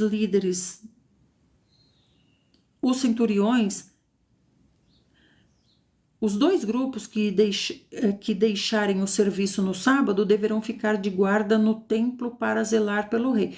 Então, ele fez turnos, né? E aqui tem mercenários que estão sendo pagos para isso. Vocês vão guardar o rei Joás com as suas espadas em punho e vão matar todo o que se aproximar das suas fileiras. E vocês vão acompanhar o rei em todo lugar que ele precisar ir, Joás. Os centuriões, líderes dos batalhões de 100, fizeram tudo quanto lhes ordenara o sacerdote Joiada. Cada qual reuniu seus soldados, tanto os que estavam entrando no serviço no sábado, como os que estavam saindo. Ele reuniu os 2 turnos agora. Então o próprio sacerdote entregou aos centuriões as lanças e os escudos que haviam sido do rei Davi e estavam guardados no templo do Senhor. Os guardas, cada um com as armas na mão, se puseram em torno do rei Joás, ao lado direito e esquerdo do templo, ao longo do altar e do templo. Então Joiada, que é o sacerdote, fez sair o filho do rei. Joás vai sair do templo agora. E pôs na cabeça dele a coroa e entregou uma cópia do documento da aliança, o livro do testemunho. Joiada é do Senhor, né? E imediatamente eles o proclamaram rei e ungiram ele rei, e todo o povo celebrava com palmas e brados: viva o rei. Mas a Thalia tá lá, rainha mãe tá lá, né? É um espelho de Jezabel. Ouvindo a Thalia o alarido da guarda e do povo, veio para onde este se encontrava, lá na casa do Senhor. A Thalia veio saber. Ela observou, e eis que o rei de pé estava sobre o estrado, junto à coluna, segundo a tradição. Os capitães e os trombeteiros próximos ao rei e todo o povo se alegrava ao som de cornetas. Então a Thalia rasgou a sua roupa e gritou: é traição, traição. Entretanto, o sacerdote Joiada deu a seguinte ordem aos líderes dos batalhões de 100 que estavam no comando das tropas: façam sair por entre as fileiras, fazei-a sair por entre as fileiras. Se alguém a seguir, mate a espada. Então, a Thalia teve que sair, passar pelo meio do exército para sair, né? E aí ele disse assim: e depois, se alguém seguir ela, mate. Então eles prenderam a Thalia e conduziram ela ao lugar onde os cavalos entram no terreno do palácio, e lá executaram a Thalia. Então esse passar dela pelo meio do exército, né? Vocês já viram na televisão quando está fazendo como é que é? A vistoria da guarda, é isso? Que vai passando assim o líder, né? Lembra que tem assim, a guarda toda fica lá enfileirada e aí passa o líder, né, o rei que seja, passa fazendo o reconhecimento da guarda, não sei como é que fala. Então a Thalia passou porque o sacerdote Joiada queria ver se alguém queria estar com ela, se alguém queria ser fiel a ela. Ela mesma falou: é traição, todos aqui são traidores. Então ele deu uma chance de ela ver se havia alguém com ela, e não havia, né?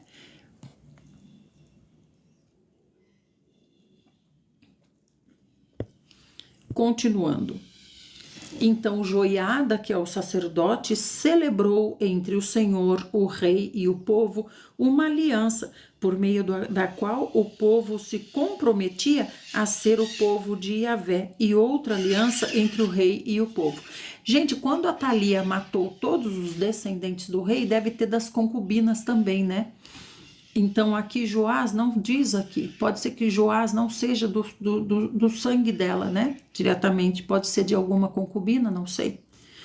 Então todo o povo da região dirigiu-se ao templo de Baal e derrubou o templo de Baal. Veja bem, onde é que agora tem outro templo de Baal? Em Jerusalém.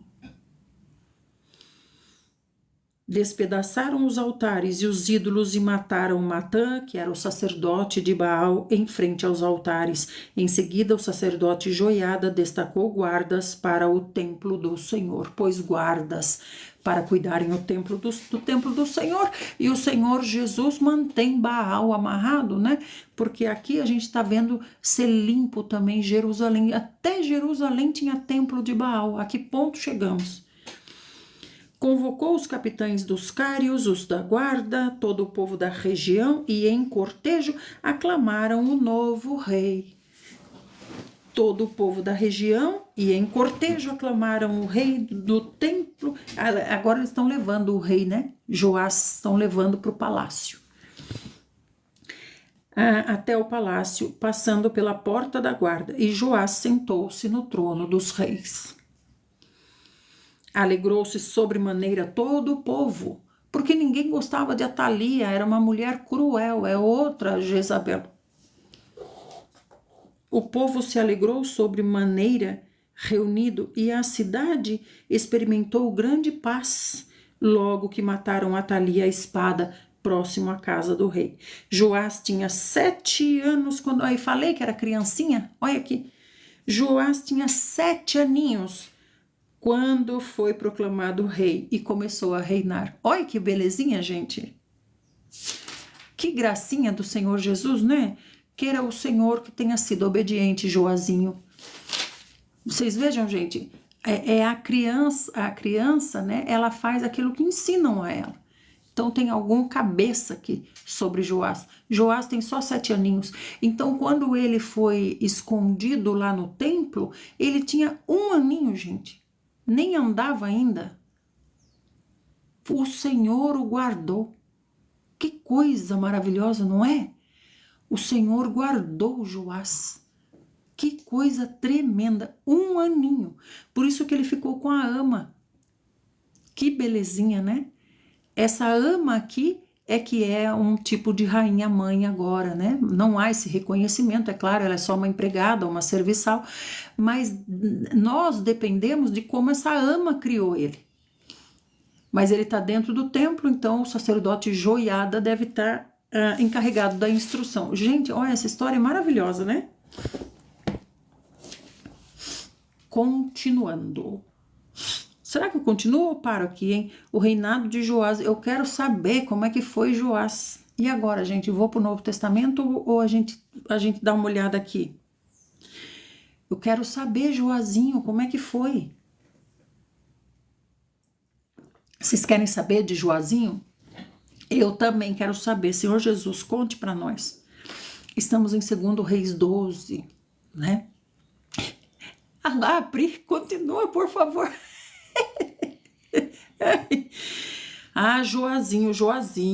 Joazinho, por favor. No ano 7º de Jeú é quem? Quem é Jeú? Jeú está governando sobre as 10 tribos. Jeú matou Jezabel. E Joás? Joás está em Jerusalém. Ele é da descendência de Davi, né? Então, no 7º ano do reinado de Jeú, lá em Israel, começou a reinar Joazinho. E 40 anos reinou em Jerusalém. Sua mãe se chamava Zíbia de Berseba. Lá falei que era filho de uma concubina. E praticou Joás o que era justo perante o Senhor. Claro, foi criado pelo sacerdote Joiada, né? Que maravilhoso, gente. Por isso nós temos que ser sacerdotes do Senhor para criar os nossos filhos. Maravilhoso! Joazinho tinha 1 aninho, gente. Olha que riqueza. Joazinho praticou o que era justo perante o Senhor durante toda a sua vida. E ele atendeu às instruções do sacerdote Joiada. Tá vendo? O sacerdote Joiada se tornou um pai para ele. E aquela ama é uma mãe, né? Porque foi a ama que criou ele lá dentro do templo. E essa Zíbia, que a mãe dele estava onde? Fazendo o quê? Tá lá em Berseba. Acho que quis fugir, né? Senhor Jesus. Contudo, os altares... Ai, Joazinho. Os altares das colinas não foram extintos. O povo ainda sacrificava e queimava incenso nesses altares idólatras.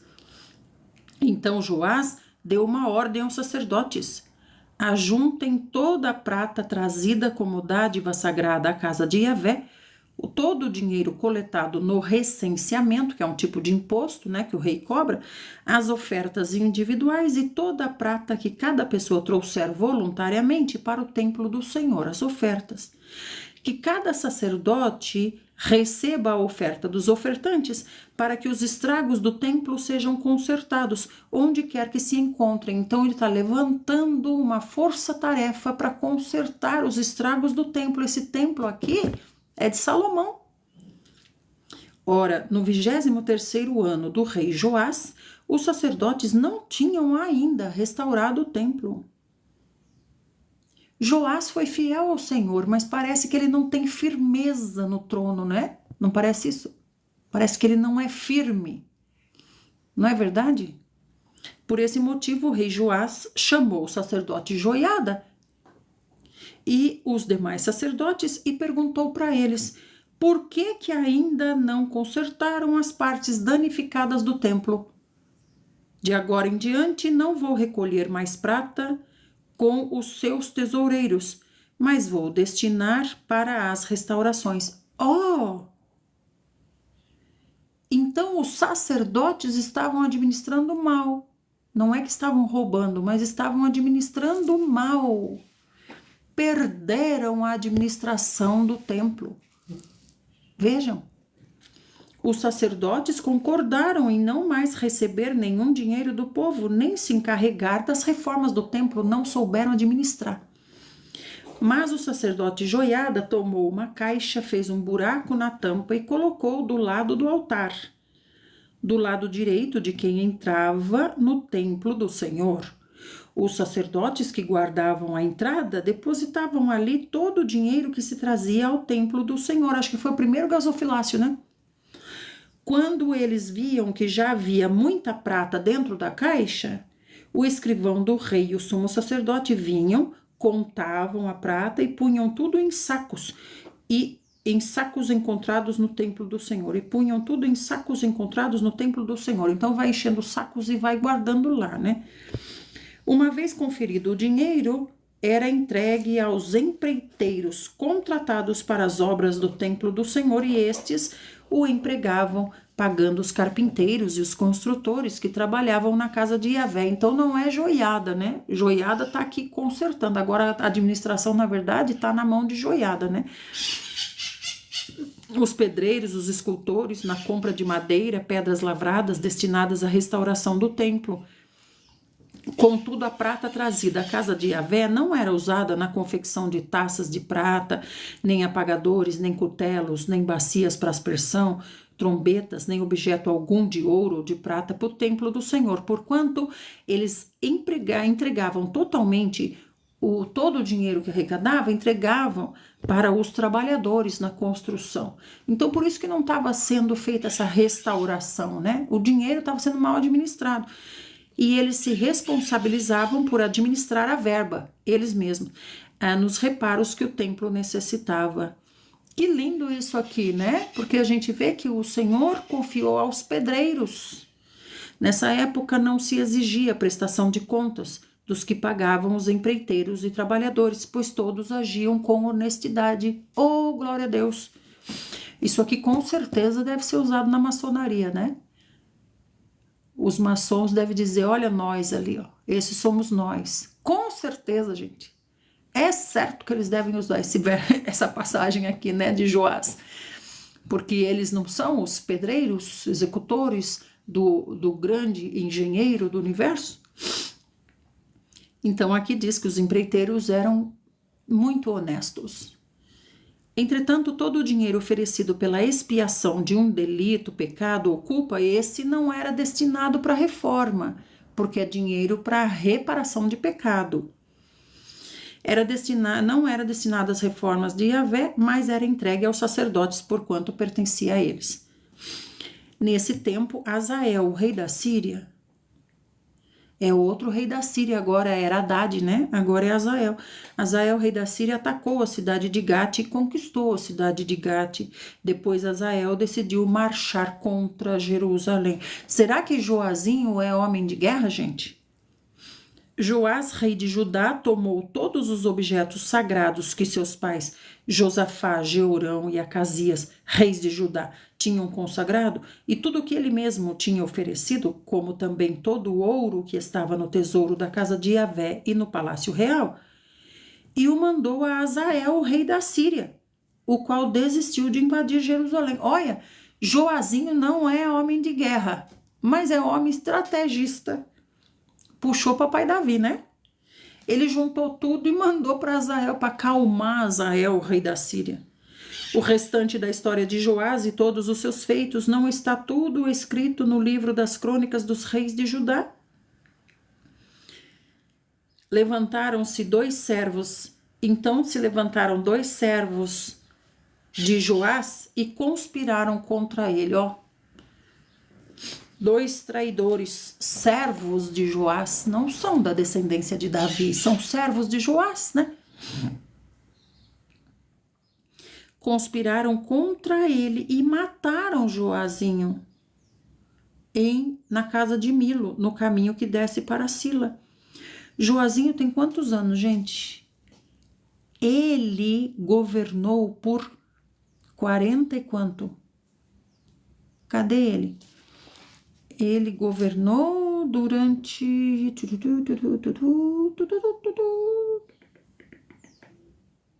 Quantos anos tinha Joazinho, gente, quando ele morreu? Era com 7, governou 40. 47 aninhos, Joazinho. Eu amei Joazinho. Joazinho ficou no meu coração.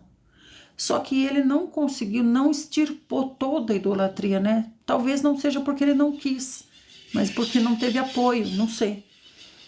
Então mataram Joazinho agora, no caminho que desce para Sila. Os oficiais que o assassinaram foram Josabade, filho de Simeate, e Jeozabade, filho de Somer. O rei Joás morreu e foi sepultado junto aos seus antepassados lá na casa, na cidade de papai Davi. E seu filho Amazias passou a reinar em seu lugar.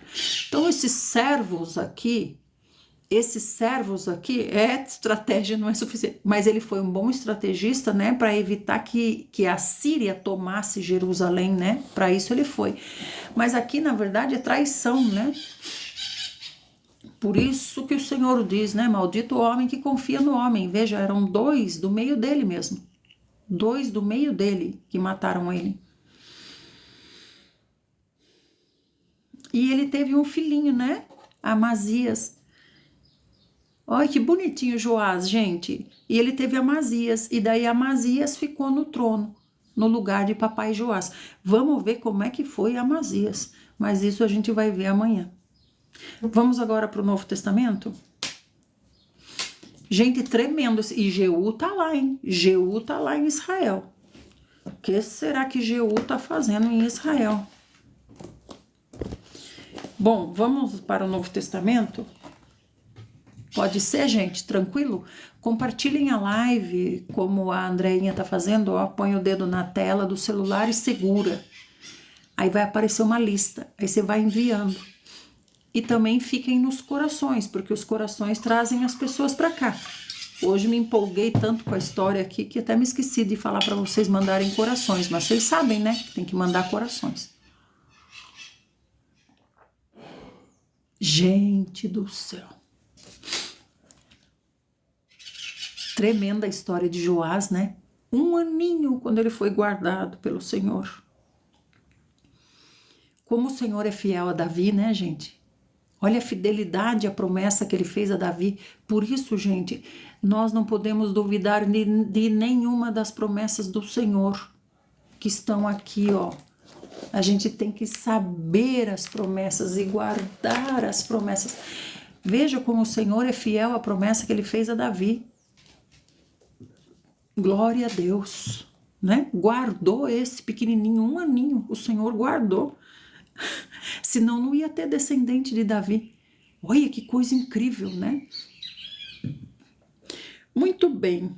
Onde é que nós estamos aqui? Nós estamos em Atos 20, 17, é isso? Atos 20, 17. Então, Paulo estava se despedindo. Ele está ele está na Grécia, né? Ele está na Grécia, depois, quando estava pronto para embarcar para a Síria, moveram uma conspiração e decidiu retornar à Macedônia. Então, ele está na Macedônia, revendo a igreja na Macedônia, né?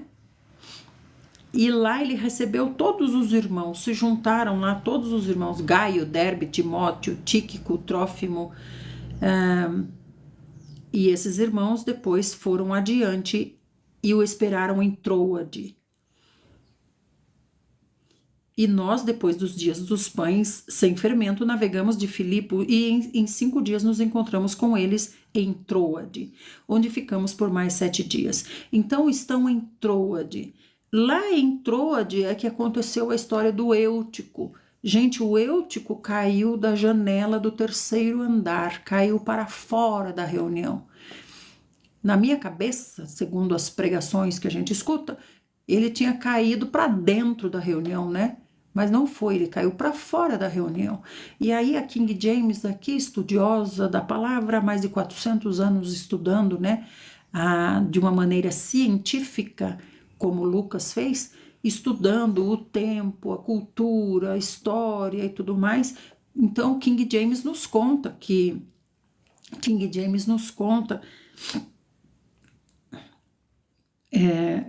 Eutico foi tomado por um torpor. Por quê? Porque eles estão num salão grande que fica no 3º andar, né, de um lugar, de um prédio, vamos dizer, é o 3º andar, é um salão grandão, e lá dentro desse salão tem um tipo de um mezanino em cima, como se fosse um corredor em cima assim, e nesse mezanino tem as tochas, muitas tochas para manter o lugar iluminado. Lembra? Paulo pregou até meia-noite. Meia-noite Eutico caiu. Então, essas tochas queimavam o azeite, e esse azeite produzia uma fumaça, né? Obrigada, Silvaninha. Obrigada, Sil. E esse azeite queimando produzia uma fumaça, e essa fumaça levou Eutico a um torpor. É só Eutico que está lá. Se tivesse mais, caía também. Mas Eutico teve a ideia de sentar na janela lá em cima. Subiu por esse mezanino e sentou na janela lá em cima. Só ele fez isso, porque se tivesse mais gente, caía também. Porque esse torpor da fumaça levou ele a dormir. Ele dormiu num profundo sono, como diz aqui. Eutico dormiu profundamente e caiu. Caiu para onde? Caiu para fora. Ele estava na janela e caiu para fora, lá embaixo. Aí todo mundo correu lá para acudir Eutico. Quando chegaram lá e viraram Eutico, Eutico estava morto. E aí Paulo chegou. Paulo também desceu correndo e chegou. Aí Paulo abraçou Eutico e o ressuscitou. O Senhor trouxe Eutico de volta, né? Aí voltaram para o salão, lá em cima, no 3º andar, e Paulo pregou até amanhecer. Amanheceu pregando. Ele tinha esse afã de pregar, ele queria muito ficar com os irmãos essa noite toda, porque na manhã seguinte ele queria sair, né? Pegar um navio, ele quer ir para Jerusalém, quer rumar para Jerusalém. Ele quer colher ofertas por onde ele passa para levar para Jerusalém, porque os irmãos de Jerusalém estão passando necessidade. Muito bem, então subiram novamente. Acho que até Eutiquinho subiu de novo, né? Eutico subiu de novo. Agora, Eutico, você acho que Paulo falou. Acho que Paulo falou para Eutico: agora, Eutico, você vai ficar aqui do meu lado. Senta aqui, você vai ficar aqui, Eutico, do meu lado. E aí Eutico ficou ali até amanhecer, com os olhinhos estralados. Com os olhinhos estralados, gente. Né? Será que Eutico dormiu de novo?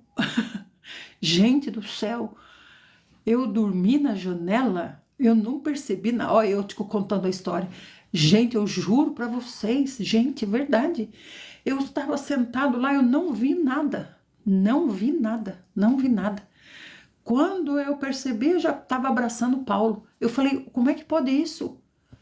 Eu estava na janela, agora eu estou abraçando Paulo? É assim que vai ser a ressurreição, viu?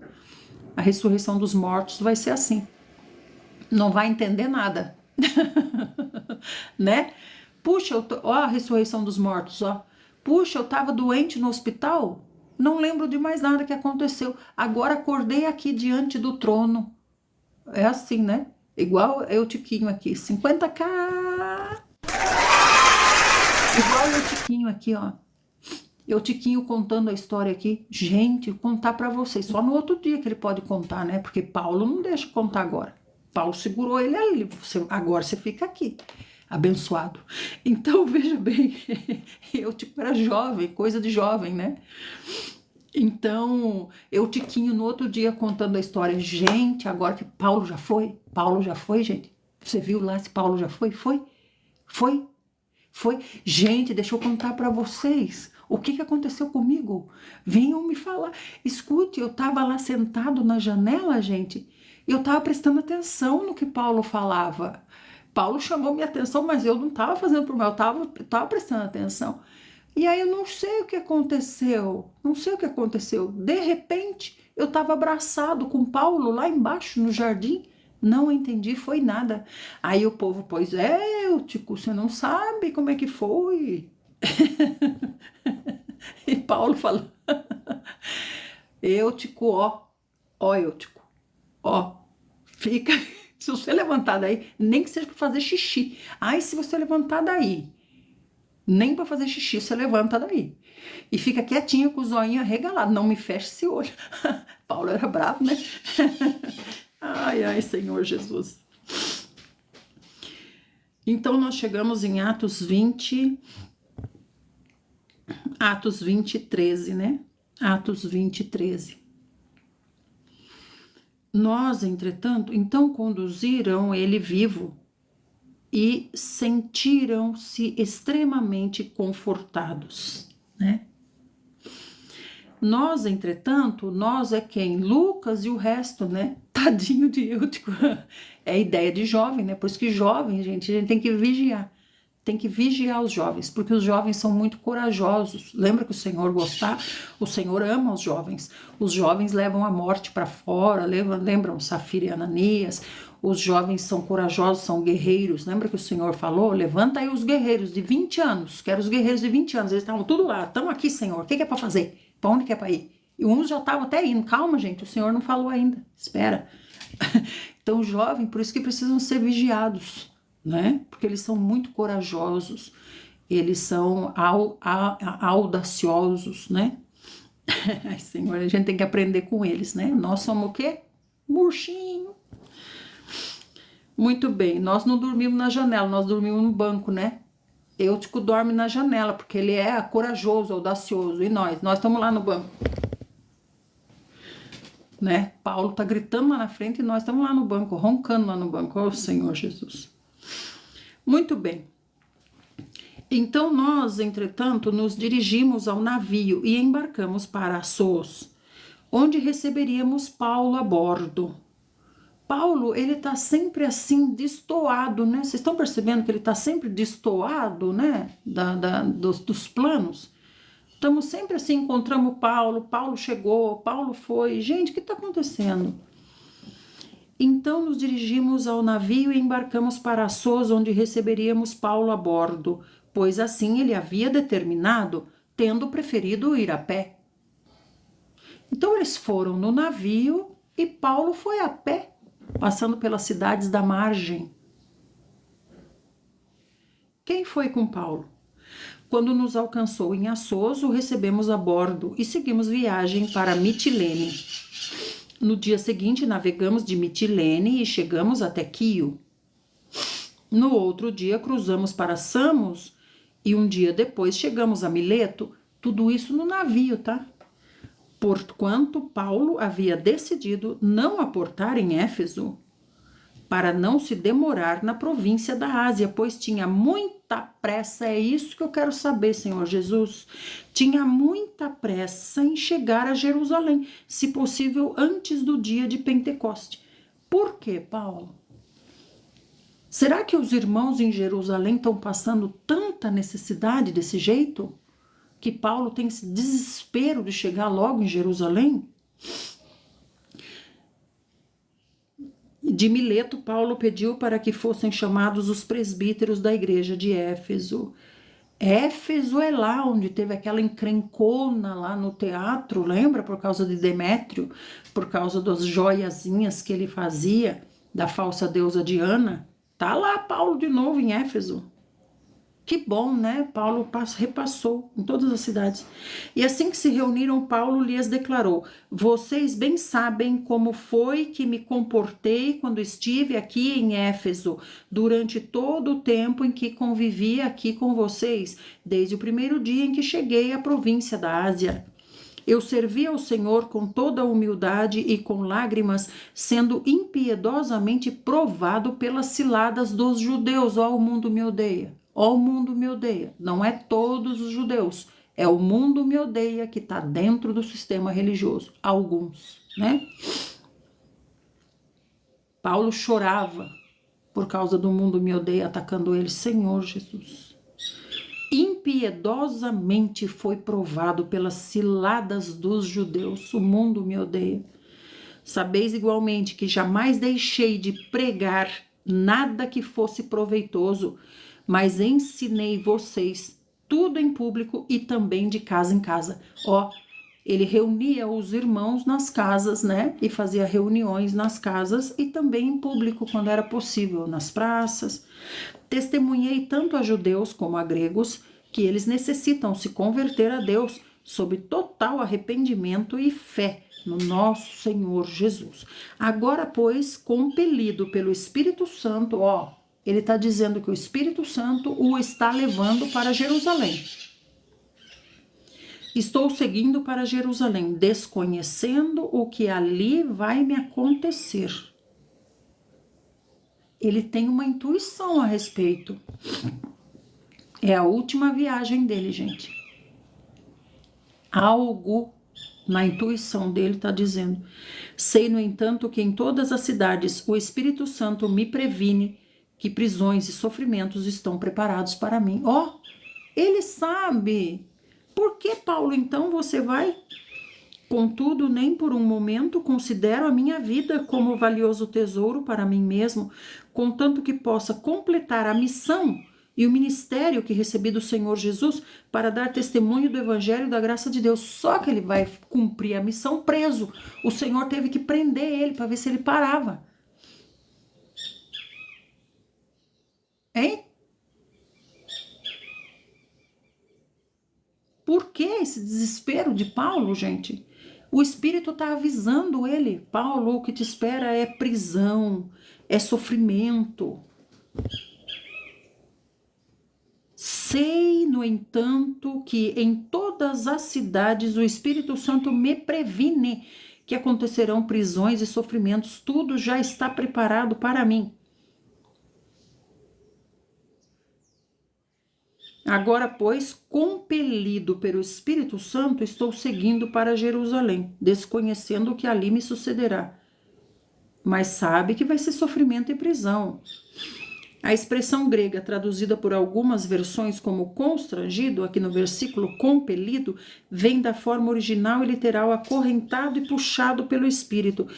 Ah, então olha só, esse compelido aqui quer dizer constrangido. Então eu acredito que Paulo foi constrangido pelo amor aos irmãos. O amor aos irmãos de Jerusalém. Porque ele sabe que os irmãos em Jerusalém estão passando muita necessidade. Muita necessidade. Então esse compelido que ele diz pelo Espírito é o sentimento que ele tem, né? Mas aí é na alma. É na alma, é segundo a sua emoção. Então ele diz, o Espírito me constrange, mas na razão o Espírito está falando, o que te espera é prisão e sofrimento. Veja que há um conflito, né, em Paulo. Contudo, nem por um momento considero a minha vida. Veja, gente, ele já considera a morte. Estou consciente de que desde agora nenhum de vocês, entre os quais passei ensinando sobre o reino que há de vir, o reino, evangelho do reino, vereis outra vez o meu rosto. Ó, ele sabe. Já está se despedindo dos irmãos. Então é um conflito mesmo entre a alma e o espírito. Portanto, hoje vos proclamo que estou inocente do sangue de todos. Ou seja, e fiz o que tinha que fazer por vocês, porque jamais deixei de vos ensinar toda a vontade de Deus. Concluindo, Tende cuidado de vós mesmos e de todo o rebanho sobre o qual o Espírito Santo vos estabeleceu como episcopos para pastorearem a igreja de Deus. Aí, ó, quem é que fala que não tem pastor? Meu pastor é Jesus. Eu não tenho pastor na terra, meu pastor é Jesus. Então, você não está debaixo de obediência, né? Porque aqui Paulo está explicando, o Espírito colocou pastores para pastorearem as igrejas, que ele comprou com o seu sangue. Deus comprou com o sangue do seu Filho unigênito. Eu sei que logo após a minha partida, lobos ferozes vão se infiltrar por entre a comunidade e não terão piedade do rebanho. Então a igreja é o rebanho, a igreja é a comunidade, né? A igreja é o rebanho, a igreja é a comunidade, a igreja é o grupo de irmãos, essa é a igreja, né? E ainda mais, dentre vocês mesmos surgirão homens que torcerão a verdade aos perversos, torcerão a verdade com o propósito de conquistar discípulos para si. Ó, aqui que começa. O que a gente vê até hoje, o que importa é discípulo, o que importa é número de membros, número. Por isso vigiem, lembrem-se de que durante 3 anos, noite e dia, não parei de prevenir a cada um de vocês com lágrimas quanto a isso. Veja, o Espírito já contava para ele. Agora, pois, eu vos dedico aos cuidados especiais de Deus e à palavra da sua graça, que tem o poder para vos edificar e dar herança entre todos os que são santificados. De ninguém cobiçem prata, nem ouro, nem roupa. Vocês mesmos são testemunhas que essas mãos, as mãos dele, trabalharam para suprir minhas necessidades e as dos meus companheiros. Ó, ele, gente, supria as necessidades dele. Ele não esperava oferta, muito menos dízimo. Por meio de todas as minhas realizações, tenho-vos mostrado que, mediante trabalho árduo, devemos cooperar com os necessitados, lembrando as palavras do próprio Senhor Jesus. É mais bem-aventurado dar do que receber. Ele está apoiado nisso, constrangido na sua emoção. Eu tenho que ir ajudar os irmãos de Jerusalém. E havendo concluído essas declarações, ele se ajoelhou com todos eles e orou. Então abateu-se sobre todos um profundo sentimento de tristeza. Eles abraçaram Paulo e beijaram. O que mais sensibilizou a todos foi a revelação de que nunca mais veriam o rosto de Paulo, e assim o acompanharam até o navio. Que tristeza, Senhor Jesus. Amados, concluímos aqui. Amanhã nós retomamos essa história. Fiquem em oração hoje à noite, para que amanhã o Senhor nos mostre claramente o que Ele quer nos dizer. Veja, se Ele está constrangido pelo Espírito para ir ajudar os irmãos, isso não é no Espírito, é na alma, é na emoção. Constrangido pelo amor de Deus, não é? Amados, fiquem na santa paz do Senhor Jesus. O Senhor seja com todos nós. Ó Senhor Jesus, que o Espírito nos dê essa mesma intuição de Paulo, que sejamos amigos do Senhor, que o Senhor nos revele o que está por vir. E o Senhor já nos revela na sua palavra que esses tempos voltarão, a perseguição, o sofrimento voltará. Que estejamos prontos e firmes no Senhor, que tenhamos essa firmeza que Paulo tem. Amém? Fiquem na santa paz do Senhor Jesus. Obrigada por tudo. Passaram por aqui 10.700 pessoas. Muito obrigada pelos corações, obrigada às nossas amadinhas intercessoras e mediadoras. Fiquem todos bem e até amanhã, se o Senhor Jesus achar que seja bom. Tchau, tchau. Cuidar agora de maridinho. Tchau.